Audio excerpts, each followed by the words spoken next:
사람은 혼자서 사는 존재가 아니라고 합니다. 그죠? 네. 생전 처음 듣는 이야기인가요? 네. 사람은 혼자서 살 수 없는 존재다.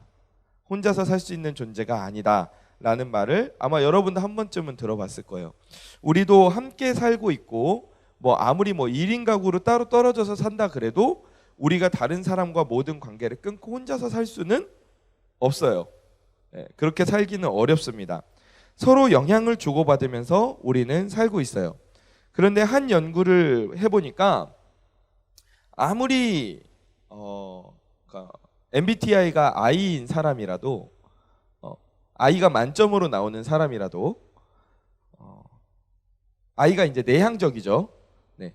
I가 만점으로 나오는 사람이라도 평생을 살면서 서로 영향을 주고받는 사람들을 대략적으로 계산을 해보니까 몇 명 정도가 대충 됐을까요? 대충 I나 몇 명 정도 됐을 것 같아? 50명! 아니 잠깐만, 우리 대학부만 해도 한 지금 몇백 명이 되지 않아요? 네, 50명. 일단 50명 받았습니다. 민승이는 몇 명 정도 될 것 같아요? 대충? 몇 명? 어림잡아서 50명 정도? 아인이랑 좀 비슷한 또 생각이에요. 한 명만 더 물어봅시다. 누구한테 물어볼까요? 그래요. 작은 나나. 몇 명 정도 될 것 같아요? 승준아, 너. 몇 명 정도 될 것 같아요? 에? 100명! 약간 좀 크게 불렀어요.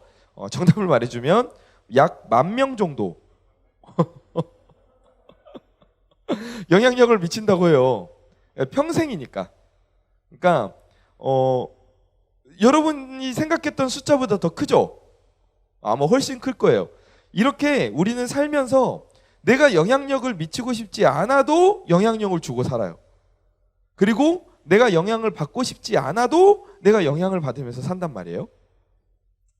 하물며 I인 사람이 MBTI가 I인 사람이 이렇다면 활발한 사람은 얼마나 더 많은 영향을 미치겠으며 또 리더들은 그 영향이 얼마나 더 크겠어요. 그 힐링 캠프라는 프로그램이 있었잖아요. 근데 그 프로그램에 차인표 씨가 출연을 했어요. 차인표 씨가 저 어릴 때는 되게 유명한 연예인이었어요. 지금도 물론 활발하게 또 활동을 하시지만 지금은 이제 주로 분노의 칫솔질 이런 걸로 좀 유명하잖아요. 분노의 푸시업 이런 걸로 유명한 분인데, 근데 그 당시에는 되게 멋있는 스타로 유명했거든요. 신혜라 씨랑 이제 연예인끼리 결혼을 했는데, 근데 차인표 씨가 힐링 캠프에 출연해서 평소에 봉사활동을 되게 요즘 많이 하거든요. 그래서 뭐라고 이야기를 했냐 하면 처음에 봉사활동을 시작했던 계기는 생색을 내고 싶어서 그랬대요. 내가 좀 이렇게 생색을 내고 싶어서 나 이렇게 봉사활동하면서 산다 이런 걸 좀 보여주고 싶어서 그랬는데, 인도에 가서 하루는 또 이렇게 봉사활동을 하는데 거기에서 만난 아이들을 통해서 하나님의 사랑을 본인이 오히려 느끼게 됐다는 거예요. 그러면서 세계 각지를 돌아다니면서 이제 마음에서 우러나오는 봉사를 하게 됐다. 이렇게 차인표 씨가 이야기를 했어요. 그러면서 뭐라고 고백을 했냐 하면 내가 도움을 주기 위해서 나누는 게 아니라 내가 즐겁기 때문에 나누는 것이다. 이런 말을 했어요. 근데 이 방송에 출연하고 나서 어떤 영향이 있었을까요? 이 차인표 씨가 주로 활동하는 봉사단체가 여러분도 아마 들어봤을 거예요. 컴패션이에요. 네. 컴패션이라는 단체에서 활동을 하고 있는데 이 단체는 전 세계에서 후원과 도움이 필요한 아이들을 1대1로 연결해주는 그런 단체예요. 저도 2010년부터 IT에 있는 한 아이를 연결해서 후원을 하고 있었어요. 그런데 이제 올해 5월에 그 아이가 성인이 됐어. 그래서 이제 그 센터를 떠나게 돼가지고 이제 후원이 끝났는데 이제 졸업이 됐고, 그래서 올해 5월부터는 지금 태국의 한 아이를 계속 이어서 후원을 하고 있어요. 컴패션에서 이런 후원의 연결이 한 달 평균 한 800에서 900건 정도 이루어진다고 해요. 그런데 차인표 씨가 방송을 하고 나서 그 시점부터 한 달 사이에 후원 연결이 얼마나 들어왔냐면 6,500건이 들어왔대요. 8, 9배나 더 들어온 거죠. 그러니까 이 차인표 씨 한 사람으로 인해서 이 섬김의 선한 영향력이 엄청나게 퍼져나간 거죠. 이렇게 잘 세워진 한 사람을 통해서 주변 사람들이 영향을 받고 또 집단이 영향을 받아서 계속해서 사회를 바꾸어 나가고 움직이게 돼요. 하나님께서는 이 원리를 성경 속에서도 그리고 지금도 너무너무 잘 사용하고 계시는데, 하나님은 그래서 그 한 사람을 지금도 찾고 계시고 그 사람들을 통해서 당신의 역사를 만들어가고 계십니다. 갈라디아서 5장 9절 말씀을 보니까 이렇게 나와 있어요. 적은 누룩이 온 덩이에 퍼지느니라. 베이킹을 할 때 그 효모를 넣을 때가 있어요. 그러니까 빵을 확 부풀게 하려고 이제 발효를 시키는 거죠. 근데 진짜 반죽 전체 양에 비해서 넣는 양이 진짜 적어요. 거의 뭐 정말 미미할 정도로 넣어요. 근데 그게 그 빵을 반죽을 몇 배로 더 부풀게 만들거든요. 적은 누룩이 그만큼 영향력이 크다는 건데, 적은 누룩이 큰 빵을 부풀게 하듯이 한 사람이 영향을 미칠 수 있는 게 어마어마하다는 말씀이에요. 여러분도 이런 선한 영향력을 미치는 큰 영향력을 행사하는 그런 한 사람이 되기를, 하나님이 찾으시는 그 한 사람 되기를 간절히 축원합니다. 축원합니다. 오늘 말씀 속에서도 그런 영향력을 가졌던 한 사람이 등장하는데 바로 모세예요. 우리가 모세 이야기 많이 들어서 잘 알고 있죠. 하지만 간략하게 압축해서 이야기를 하면 모세는 이스라엘 백성들의 리더였습니다. 이스라엘 백성들이 대충 200만 명 정도 됐어요. 목포시 인구의 10배 정도가 되고 광주시 인구가 150만이에요. 그러니까 광주시 인구보다 50만 명을 더 덤으로 끌고 그 광야에서 40년간을 데리고 다닌 거예요. 리더로서. 대통령도 5년이면 바뀌고 국회의원 4년인가? 네, 불확실하게 이렇게 고개를, 이건 뭐야? 네. 기예요, 아니에요? 네, 국회의원도 4년인데 모세는 40년이야. 40년간 리더로서 이끌고 갔어요. 그러면 태어날 때부터 뭔가 리더로서 범상치 않은 소질이 있었느냐? 뭐 우리의 탄생 설화 같은 거 보면은 박혁거세는 알에서 태어났고 뭐 그런 거 있잖아요. 근데 모세는 그런 건 전혀 없었어요. 그냥 평범한 아이로 태어났어요. 근데 심지어 모세가 태어났을 때는 사회적으로 굉장히 불안할 때였어요. 왜 불안했냐? 이집트에서 이스라엘 민족이 다 노예 생활을 하고 있었는데 당시에 이스라엘 민족이 너무너무 규모가 커지는 거야. 막 처음에는 몇십 명 이렇게 들어왔길래 그래? 그러면 저쪽의 땅에서 농사를 짓고 뭐 양을 치고 뭐 그렇게 살아라 그래가지고 아유 감사합니다. 그래서 이렇게 몇십 명이 이렇게 갔는데 얼마 지나서 어떻게 살고 있나 가봤더니 막 몇백만 명이 돼 있어. 그러니까 이게 막 불어나니까 너무 두려운 거야, 이집트에서도. 그래서 파라오가 그 산하 제한 정책을 펴니다.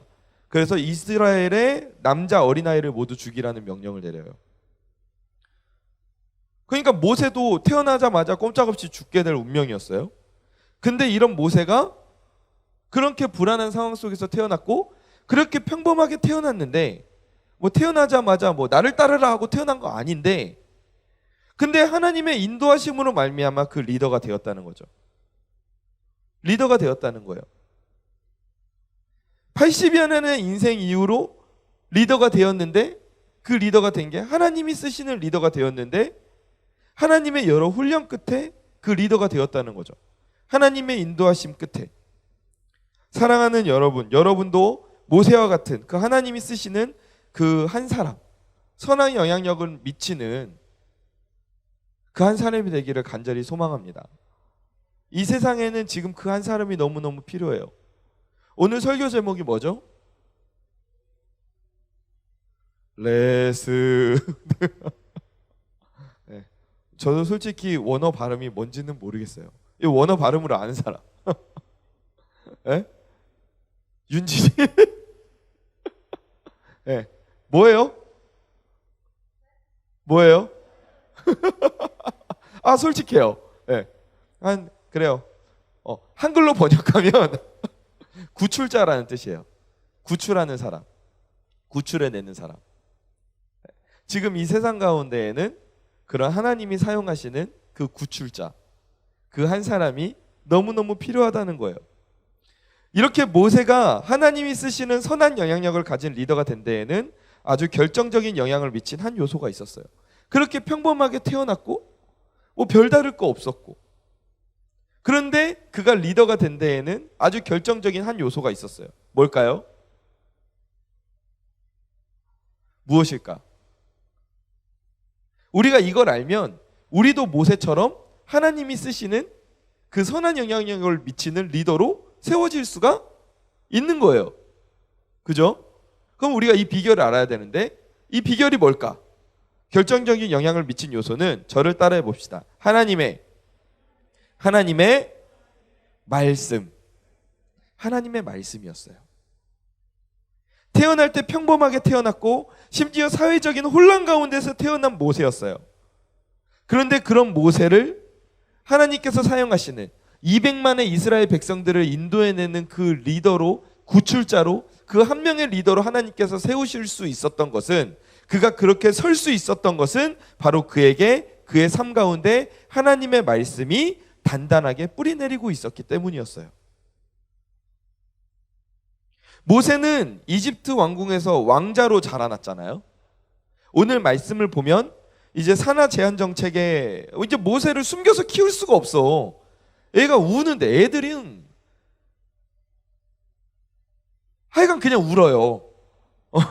애들은 그냥 울어요. 저는 이제 대민이가 5살이잖아요. 지금 이제 많이 시간이 지났죠. 갓난아이 시간이 지났는데 이제 또 키워야 된다고 생각하면, 와우, 어떻게 할 수 있을까? 벌써부터 하나님께 힘을 달라고 기도하고 있어요. 네. 애들은 그냥 울어요. 좋아도 울고 싫어도 울어요. 편해도 울고 불편해도 울어요. 그냥 울어요, 애들은. 왜냐하면 표현할 수 있는 게 우는 것밖에 없어. 그러니까 모세가 크면 클수록 이 우는 거를 감출 수가 없는 거야. 또 남자애인데. 그래서 어쩔 수 없이 죽이지는 못하고. 너무나도 유명한 이야기죠. 갈대상자에 담아서 물이 새지 않게 역청과 진을 칠해서 나무 진을 칠하고 상자에 넣고 강가에 띄워 간절히 기도했겠지. 그렇게 된 거예요. 근데 이게 어디로 가요? 정처 없이 강물에 흔들흔들 가다가 쏙 들어간 데가 글쎄 이집트 공주의 목욕하는 곳이었던 거야. 그래서 거기에서 갈대상자를 보고 마침 자녀가 없었던 공주가 그 모세를 데려다가 키우게 되죠. 그런데 이것을 보고 그 모세의 누나가 혹시라도 내 동생이 어떻게 좀 이렇게 될까? 혹시라도 뒤집어지지 않을까? 그래서 걱정돼서 끝까지 따라가 보다가 그 모습을 보고 딱 가서 공주에게 아기를 키울 만한 좋은 유모를 알고 있다 라고 이야기를 합니다. 사실 그 당시에 뭐 이유식이 있었겠어요? 분유가 있었겠어요? 없죠. 아이를 키우려면, 근데 공주는 자기가 낳은 아이가 아니니까 젖을 먹일 수가 없는 상황이야. 그러면 누군가 이 아이를 키우려면 젖을 먹여줄 수 있는 누군가, 유모가 필요한 상황이었단 말이야. 그런데 마침 딱 그걸 보고 모세의 누나가 가서 이 진짜 모세의 친어머니를 유모로 소개를 시켜주는 거예요. 그래서 이제 모세가 자신의 친어머니의 손에서 어린 시절에 키워질 수 있게 되었는데, 그 어린 시절에 모세는 이집트 왕자라는 신분으로 키워졌지만 그 안에서 어머니를 통해서 하나님의 말씀 가운데 양육받을 수 있었다는 거예요. 계속해서 말씀을 듣고 배울 수 있었겠죠. 너는 지금 이집트 왕궁에서 자라나고 있지만 너는 이집트 사람이 아니야. 너는 히브리 민족의 하나님의 선택받은 민족이야.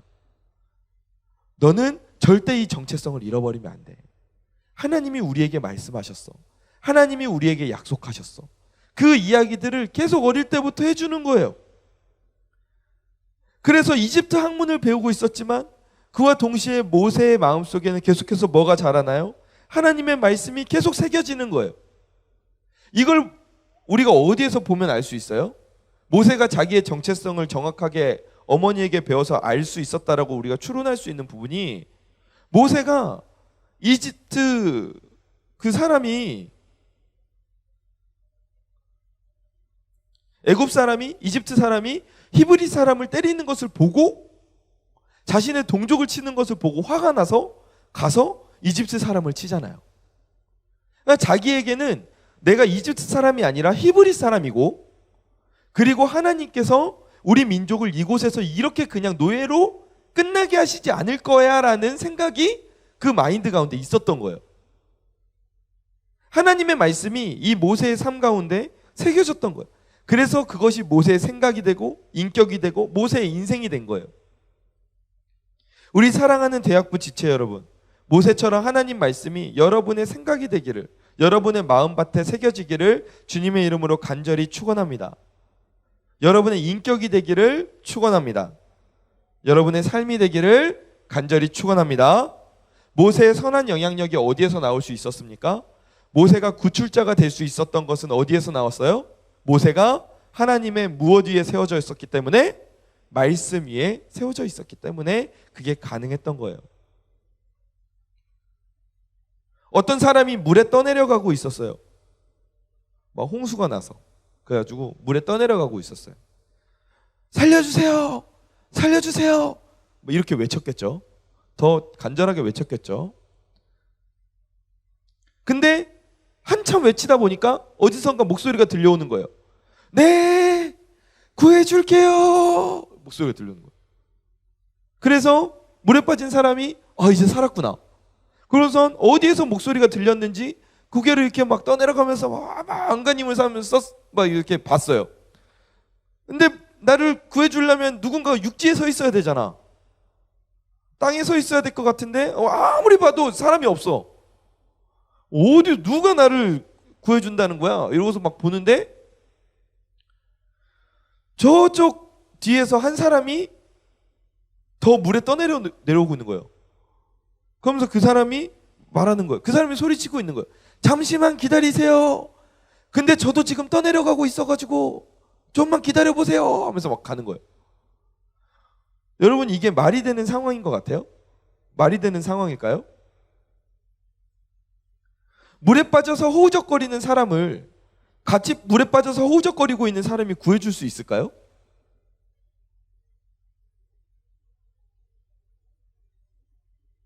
구해줄 수 있냐고. 구해줄 수 있겠어요? 구해줄 수 없어요. 마찬가지예요. 우리 주변에도 이 세상의 가치관과 생각들과 이 세상의 흐름들에 죄 가운데 떠내려가는, 고통받는 수많은 영혼들이 있어요. 떠내려가고 있어요. 그 가운데 인생의 회의를 느끼고 좌절하고 절망하고 있어요. 포기하고 있어요. 그런데 우리도 그 사람들을 보면서, 하나님께서는 우리에게 말씀하세요. 그 사람들을 가서 구출해내는 구출자가 되라고 말씀하시는데, 우리가 그들하고 똑같이, 세상 사람들하고 똑같이 세상의 사고방식, 가치관, 생각들, 죄 가운데 같이 빠져서 허우적거리고 있는데, 그러면 우리가 그 사람들을 구해낼 수 있는 구출자의 사명을 감당할 수 있을까요? 감당할 수가 없어요. 구해낼 수가 없어요. 그래서 우리는 어디 위에 서 있어야 되는 거예요? 하나님의 말씀 위에 서 있어야 된다는 거예요. 하나님께서 사용하시는, 하나님께서 구출자로 쓰시는 선한 영향력을 미치는 그 한 사람이 되기 위해서 우리는 하나님의 말씀 위에 굳건히 세워져 있어야 돼요. 우리가 세상의 가치관과 그 흐름 속에 파묻혀서는 우리도 아무도 구해낼 수가 없어요. 우리도 같이 떠내려가는 거예요.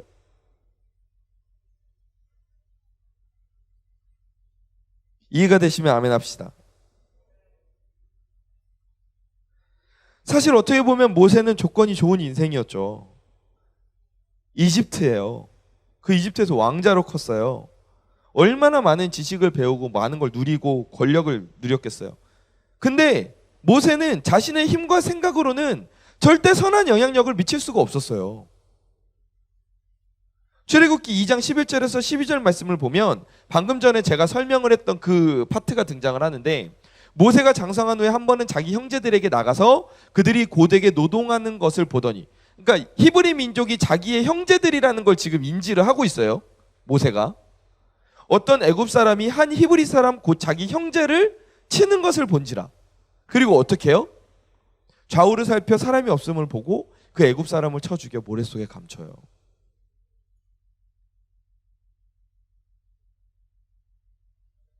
그 결과 모세는 어떻게 됩니까? 광야로 도망을 치는 삶을 살게 돼요. 모세가 이런 일을 벌이게 된 이유는 뭐였어요? 자신의 민족을 사랑하기 때문이었어요. 자기가 이 민족을 구출해내고 싶은 거야. 그게 가능할 수도 있다고 충분히 생각할 수 있어요. 왜? 지금 자기는 이집트 왕자거든. 근데 뭐 이집트 뭐 신하 중에 한 명이 아니라 왕자야, 왕자. 그대로 크면 이집트의 권력, 진짜 뭐 손꼽히는 권력을 가진 사람들 중에 이미 한 명이란 말이에요. 그러니까 자기가 가지고 있는 권력이 어느 정도인지 이미 인지하고 있었을 거고, 자기의 영향력이 어느 정도가 된다, 내 파워가 이 정도는 돼, 이걸 알고 있었겠지. 그래서 그 모습을 보고 언젠가는 내가 히브리 민족이고 이 히브리 민족을 위해서 내가 무언가를 해야 된다는 건 내가 알고 있어. 근데 이 일을 본인의 의로, 본인의 생각대로 이렇게 행동을 했을 때 모세가 성공했어요? 실패했어요? 실패할 수밖에 없었다는 거예요. 자신의 생각, 세상의 방법, 내가 가진 이 권력으로 내가 좀 어떻게 해보자, 이렇게 나아갔을 때 모세는 구출자가 될 수가 없었어요. 물론 그 한 사람을 잠깐 매맞는 것에서 구해줄 수는 있었을지 몰라요. 하지만 하나님께서 사용하고자 하시는 이스라엘 모든 민족을 구출해내는 그 리더로서 쓰임받지는 못했다는 거예요.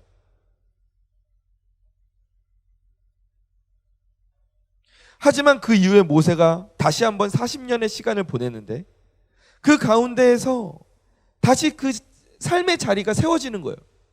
아, 이게 나의 것으로 되는 것이 아니구나. 내가 하나님의 말씀 위에 하나님과 동행할 때 내 안에 계시는 하나님의 능력으로 이 모든 일이 이루어지는구나.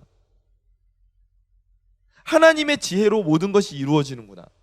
이것을 깨달았을 때 진정으로 선한 영향력을 미치는 리더, 구출자가 될 수 있었던 거예요.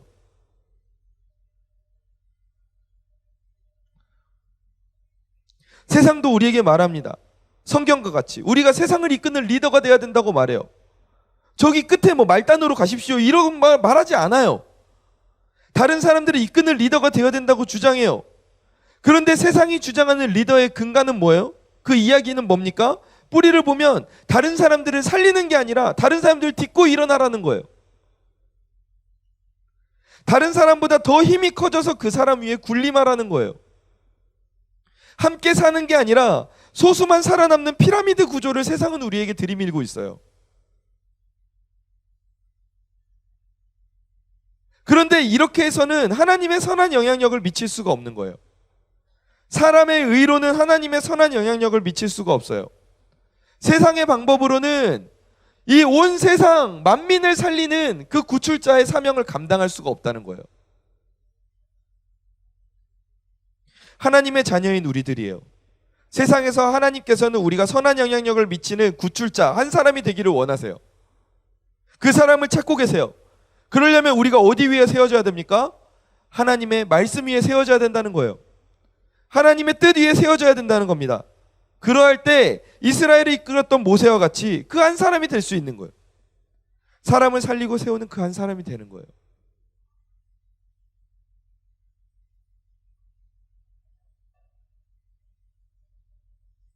근데 어떤 지체들은 또 이렇게 물어볼 수도 있어요. 목사님, 지금 저 혼자 삶을 살기도 너무 힘든데 제 앞가림도 제대로 못하는데 제가 무슨 리더가 될 수 있겠어요? 그냥 저 혼자서 편하게 살래요. 리더 하는 것도 선한 영향력을 미치며 사는 것도 이거 힘들고 귀찮을 것 같아요. 이렇게 생각할 수 있어요. 특히 개인주의가 점점 더 강해지잖아요. 그래서 다른 사람을 돕는다는 게 되게 오지랖처럼 느껴질 때도 있어요. 그래서 이런 행동을 돕는 걸 잘 안 하려고 하고 그냥 이제 방관하고 있을 때도 많죠. 근데 보세요. 출애굽기 2장 10절 말씀, 오늘 본문 말씀을 다시 한번 보면 모세의 이름의 뜻이 뭐라고 나와 있나요? 내가 그를 물에서 건져내었다. 내가 그를 물에서 건져내었다. 그러니까 모세는 그 인생 자체를 통해서 수많은 이스라엘 민족을, 200만 명이 넘는 이스라엘 민족을 그 수렁에서 노예 생활에서 어려운 상황 속에서 건져냈던 구출자였어요. 그죠?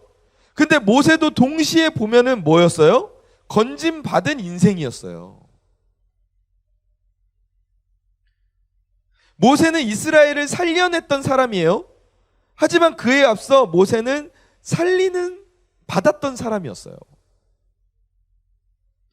그 대단한 모세도 누군가에 의해서 살림 받았던 사람이었다고요.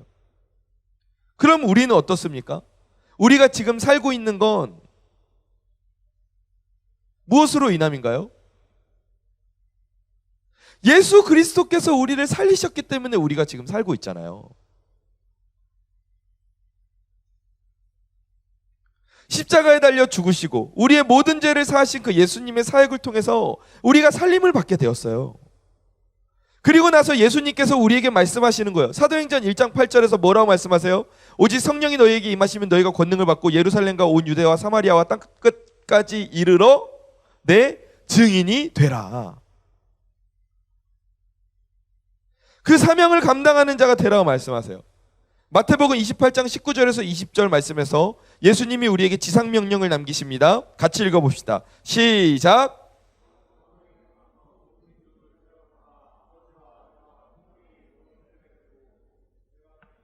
분부한 모든 것을 가르쳐 지키게 하라. 볼지어다 내가 세상 끝날까지 너희와 항상 함께 있으리라 하시니라. 아멘. 예수님이 우리에게 말씀하시는 거예요. 내가 너희를 살렸으니까 이제 너희도 내가 찾는 그 한 사람 구출자가 되어서 세상에서 땅끝까지 선한 영향력을 미치는 한 사람이 되라. 그렇게 우리에게 말씀하시는 거예요. 그리고 그렇게 할 수 있는 원동력, 힘이 어디에서 나오냐? 너의 지식에서 나오는 것도 아니고 너의 능력에서 나오는 것도 아니고 너의 의에서 나오는 것도 아니고 오직 하나님의 말씀에서 나오는 것이다. 아멘. 하나님이 모세를 통해서 사람을 살리는 사람이 되기를 원하셨던 것처럼 우리도 그런 사람이 돼야 돼요. 여러 방면에서 사람을 살리는 그 구출자가 돼야 돼요. 지금도 세상의 물결 속에서 떠내려가는 사람이 너무 많아요. 우리도 거기에 떠내려가면 안 되고 하나님의 말씀 위에 굳건히 세워져서 그 떠내려가는 사람들을 정말 복음의 밧줄을 던져서 튜브를 던져서 구해내야 되는 그 역할을 감당해야 될 사람들이 우리들이라는 거예요. 그렇게 살기 위해서 우리가 먼저 말씀으로 빚어져야 된다는 겁니다. 물론 말씀으로 빚어지는 과정은 쉽지 않아요. 진흙이 도자기가 되려면 고열과 압력이 여러 번 있어야 돼요. 우리 인생도 하나님이 쓰시는 그릇이 되기 위해서는 여러 번 거쳐야 되는 관문들이 있어요. 내 안에 있는 죄성에 대항하고 불순물을 없애는 게 쉽지 않아요.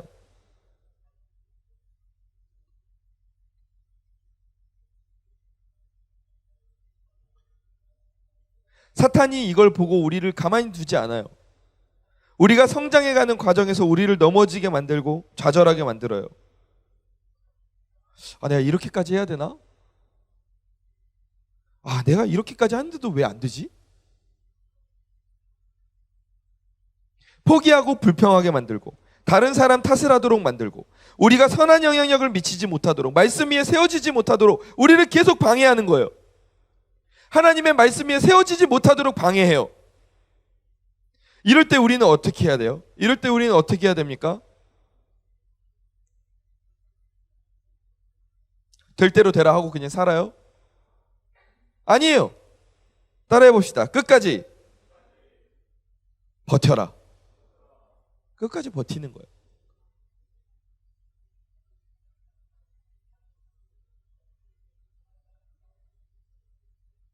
내가 먼저 하나님의 손을 놓지 않는 이상 하나님의 손이 우리를 놓칠 일은 없어요. 내가 먼저 포기하지 않는 이상 하나님께서는 우리를 절대 포기하지 않으세요. 하나님은 우리 한 사람 한 사람을 선한 영향력을 미치는 이 세상의 구출자로 세우기를 원하세요. 그렇기 때문에 하나님은 우리가 그렇게 세워지기까지 우리를 절대 포기하지 않으십니다. 우리가 그 사실을 믿고 끝까지 견뎌야 돼요. 내가 지금 내 삶에서의 연단이 내가 하나님의 말씀대로 좀 살고 있다고 생각하는데 내가 어디까지 하나님을 따라오면서 살아야 될까? 내가 어디까지 내려놓아야 될까? 근데 그 과정이 계속해서 반복되어도 끝까지 하나님 손 붙잡고 나아가야 되는 거예요. 그 과정의 끝에 나의 삶의 불순물이 제거되고 내가 깨끗한 그릇으로 나올 때에 하나님께서 이 귀한 그릇을 나를 하나님께서 사용해 주시는 거예요. 끝까지 하나님의 말씀 안에서 그 말씀대로 살고자 노력해야 되는 거예요.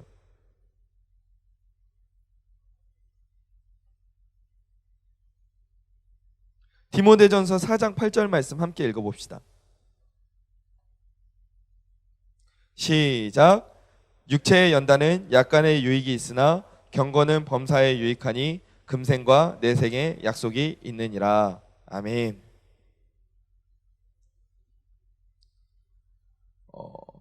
몸이 건강해지기 위해서 또 이렇게 우리 혜윤이는 열심히 무게를 늘리고 있습니다. 500을 넘었는데 계속 늘리고 있는 것 같아요. 안 늘리고 있어요? 500에서 그럼 멈추었습니까? 네, 멈췄다고 합니다. 네. 육체의 연단은 약간의 유익은 있어요. 유익이 있어요. 네. 더 건강해졌잖아요. 그래서 얼마 전에 이렇게 방석 나르는 거 보니까 잘 나르더라고요. 네. 근데 경건은 범사에 유익하다는 거예요. 이번 삶뿐만 아니라 우리의 영원한 하나님 앞에서의 그 영원한 내생에서도 약속이 있어요. 하나님의 약속이 있다는 거예요. 이 말씀을 붙들고 하나님의 말씀으로 빚어져서 하나님 나라에 선한 영향력을 미치는 그 한 사람, 하나님이 찾으시는 구출자가 되기를 간절히 축원합니다. 우리가 적극적으로 여기에 뛰어들어야 돼요. 적극적으로 뛰어들어야 돼요. 여러분, 불이 났는데 소방관이 출동했어요. 삐뽀 왔어. 그래가지고 이제 불을 꺼야 되잖아. 근데 건물 안에 사람이 있다는 거야. 근데 소방사들이 그럼 어떻게 해야 돼? 어떻게 해야 돼요? 적극적으로 산소통 메고 장비 착용하고 사람을 구하러 뛰어 들어가야 되잖아요. 근데 그렇게 안 하고 밖에서 빨리 나오세요. 나와요. 빨리 나오세요. 그래서 보고 있어. 빨리 나와요. 소방관들이 다 그렇게 하고 있다고 생각해 보세요. 그러면 구출해낼 수 있겠어요? 아니요. 그렇지 않아요. 우리도 적극적인 의지를 가지고 세상에서 하나님을 모르고 지금도 세상의 가치관 속에서 떠내려가고 있는 사람들을 적극적으로 우리가 구해내야 돼요. 구출자가 돼야 돼. 그런 사람이 구출자야. 밖에서 머리서 나와요. 물에 떠내려가는 사람 보고 헤엄쳐서 나와요. 이런 사람이 구출자가 아니에요.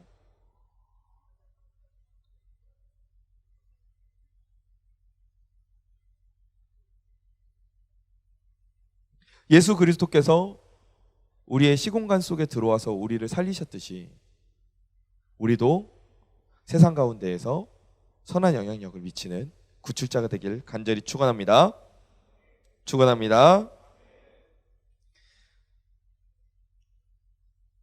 하나님의 말씀으로 이렇게 내 인생이 빚어져서 예수님의 십자가 죽음으로 인해 건진받은 우리 인생이 모세처럼 열방을 건지는 구출자가 되기를 주님의 이름으로 간절히 축원합니다. 아멘.